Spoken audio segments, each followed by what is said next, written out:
دنیا کا ظالم و وحشی انسان ہلاکو خان اپنے گھوڑے پر بڑی شان سے بیٹھا ہوا تھا۔ چاروں طرف تاتاری فوج کی صفیں کھڑی تھی۔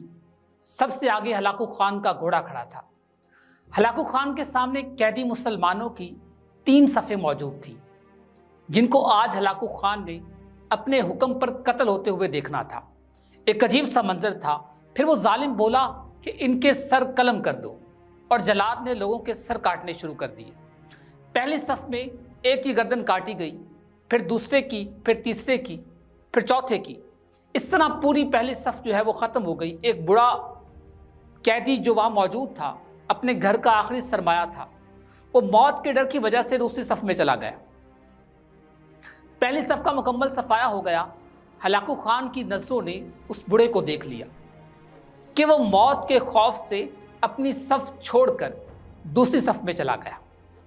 ہلاکو خان گھوڑے پر بیٹھا تلوار کو اچھال رہا تھا اور یہ سارا کھیل دیکھ رہا تھا، اور مسلمانوں کے قتل کا منظر اس کی آنکھوں کے سامنے تھا۔ وہ خوش ہو رہا تھا۔ جلادوں نے دوسری صف پر تلوار کے وار شروع کر دیے۔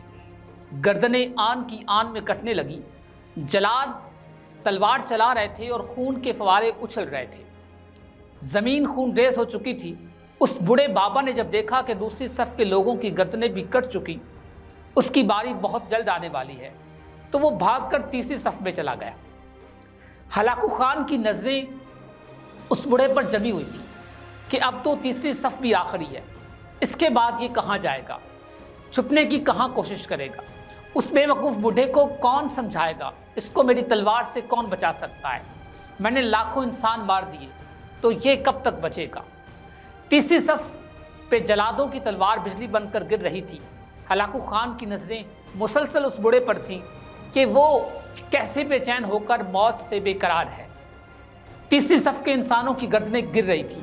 جلاد بجلی کی تیزی سے اس بوڑھے بابا تک پہنچا تو ہلاکو خان کی آواز گونجی کہ رک جاؤ، اس کو ابھی کچھ نہ کہو۔ بوڑھے بتا، پہلی صف سے تو دوسری صف میں بھاگ کر آ گیا، جب وہ ختم ہو گئی تو تیسری صف میں چلا گیا۔ بوڑھے اب بتا، پیچھے تو کوئی اور صف بھی نہیں ہے، اب تو بھاگ کر کہاں جائے گا، اب تجھے مجھ سے کون بچائے گا۔ اس بوڑھے نے آسمان کی طرف دیکھا اور کہا کہ میں نے پہلی صف کو اس لیے چھوڑا کہ شاید میں دوسری صف میں بچ جاؤں، لیکن موت وہاں بھی آن پہنچی۔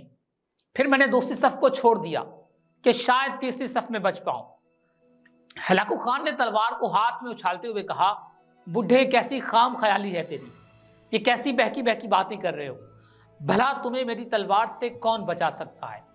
بوڑھے مسلمان نے زمین و آسمان کے مالک وحدہ لا شریک کی بے انتہا یقین کے ساتھ کہا کہ وہ اوپر والی ذات اگر چاہے تو کچھ بھی نہیں کر سکتا، وہ مجھے بچانا چاہے تو بچا سکتا ہے۔ کیسے بچا سکتا ہے؟ ہلاکو خان نے اتنے تکبر میں آ کر کہا کہ اس کے ہاتھ سے تلوار گر پڑی۔ ہلاکو خان چابک دست ہوشیار، جنگجو اور چلاک شخص تھا۔ ہلاکو خان گھوڑے کے اوپر بیٹھے بیٹھے گری ہوئی اس تلوار کو اٹھانے کے لیے کوشش کرنے لگا۔ وہ خود اس لیے جھکا کہ زمین پر گرنے سے پہلے وہ تلوار کو پکڑ لے، لیکن اس کا پاؤں رکاب سے نکلا اور وہ گھوڑے سے نیچے آن پہنچا، جبکہ اس کا دوسرا پاؤں ابھی رکاب میں تھا۔ ہلاکو خان کا گھوڑا اتنا ڈر گیا کہ اس نے بھاگنا شروع کر دیا۔ لشکر میں حرکت آ گئی، لیکن گھوڑا اتنا طاقتور تھا کہ کسی کے قابو میں نہیں آ رہا تھا۔ وہ ہلاکو خان کو پتھروں میں گھسیٹ گھسیٹ کر بھاگتا رہا، یہاں تک کہ ہلاکو خان کا سر پتھروں سے پٹک پٹک کر اس قدر لہولان ہو گیا کہ اس کی روح چند منٹوں میں اپنے تکبر بھرے وجود کے ساتھ جہنم رسید ہو گئی۔ لشکر نے جب بے انتہا کوششوں کے باوجود ہلاکو خان کے گھوڑے کو قابو کیا تو اس وقت اس کا سر برے طریقے سے کچلا جا چکا تھا۔ ہلاکو خان کا لشکر اس بڑے بزرگ سے اتنا خوفزدہ ہو گیا کہ لشکر نے اسے جان بوجھ کر نظر انداز کرنا شروع کر دیا، اور وہ بابا بڑے سکون و اطمینان کے ساتھ پیدل اپنے گھر کی طرف چل پڑا۔ مظلوم کی آہ سے ڈریے، کیونکہ جب وہ اللہ سے رجوع کرتا ہے تو قبولیت بہت دور سے اس کا استقبال کرنے آ جاتی ہے۔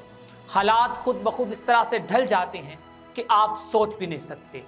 آپ اس قادر مطلق پر یقین کامل رکھیے، اگر آپ کے مد مقابل ہلاکو خان بھی کھڑا ہوگا تو کائنات میں کوئی آپ کا بال تک واقع نہیں کر سکتا۔